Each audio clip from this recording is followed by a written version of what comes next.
Anshika, student of JM second year from Vidushi Institute of Paramedical Sciences and Nursing. Today we are discussing about bed making procedure. जब हम bed making करते हैं किसी भी patient के लिए तो हम हमेशा आइडियली अपने बॉडी को बेड से डिस्टेंस करें, क्योंकि प्रीवियस पेशेंट के जाने की वजह से हमारा जो बेड होता है वो कंटामिनेटेड होता है, जिससे हमारे क्लॉथ में टच होने की वजह से इन्फेक्शन कॉज होता है। जब हम बेड मेकिंग करते हैं तो हमें सबसे पहले अपने आइडियल डिस्टेंस को मेंटेन करना चाहिए।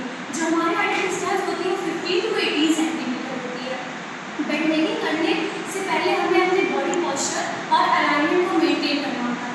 अपनी नीज को बेंड करना होता है और हमें बेड की तरफ फोकस नहीं करना है, अदरवाइज हमारे बैक पेन, बॉडी पेन हो सकता है। बेड मेकिंग करने से पहले हमें बेड को क्लीन करना पड़ता है। My name is Ayushi Yadav from the second year student from BC Institute and Paramedical and Nursing Sciences.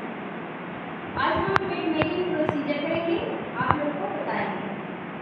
गो। अब हम एक ट्रे लेंगे जिसमें 2 किडनी ट्रे होगा और 2 बाउल होगा। हॉट एंड कोल्ड वाटर रहेगा और एक टॉवल होगा। अब हम आप सबको बताएंगे टॉवल को कैसे फोल्ड करना है। ऐसे हम घुमाएंगे, उसका ध्यान रखेंगे,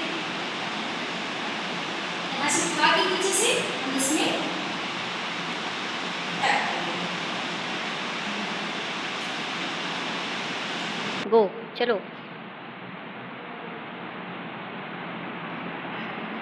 हम एंटी सोल्यूशन लेंगे, उसके बाद हम बेड को 1 सेल में 1 टाइम क्लीन करेंगे। उसके बाद हम कंटामिनेट को किडनी में लेंगे। Start.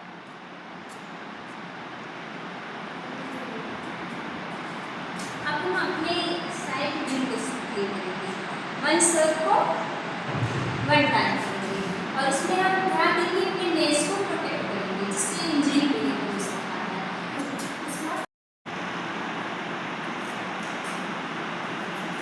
1 bed to 1 time use करना। From JM second year student from Vidushi Institute of Paramedical Sciences and Nursing.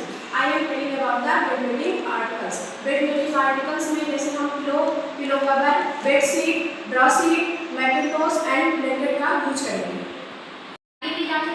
From JM second year student from Vidushi Institute of Paramedical Sciences and Nursing.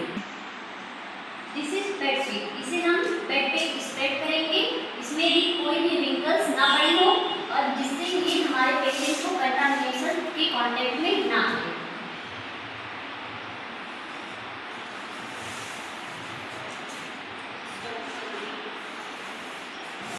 Bed sheet को spread करने के बाद हम इसके corner पर एक triangle बनाएंगे और इसे टक कर लेंगे और हम अपने नेल्स को प्रोटेक्ट करेंगे।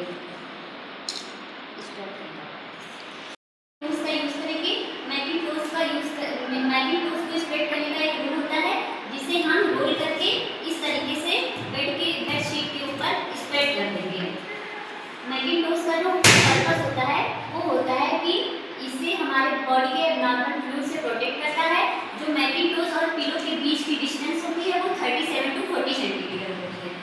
देन हम मेन शीट का यूज करेंगे, जिसका यूज ICU पेशेंट और सर्जिकल पेशेंट के लिए यूज होता है। इसका पर्पस होता है कि पेशेंट का कोई एब्नॉर्मल फ्लूइड इस पर शो हो। देन हम टॉप शीट का यूज करेंगे। इसका जो मेन पर्पस होता है ये हमारे पूरे बेड को कवर करता है।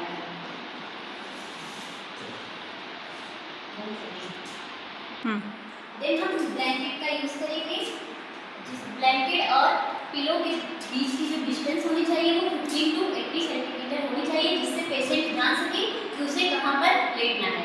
Thank you. I am telling about types of bed: open bed, closed bed, occupied bed, burned bed, fracture bed, operation bed, cardiac bed.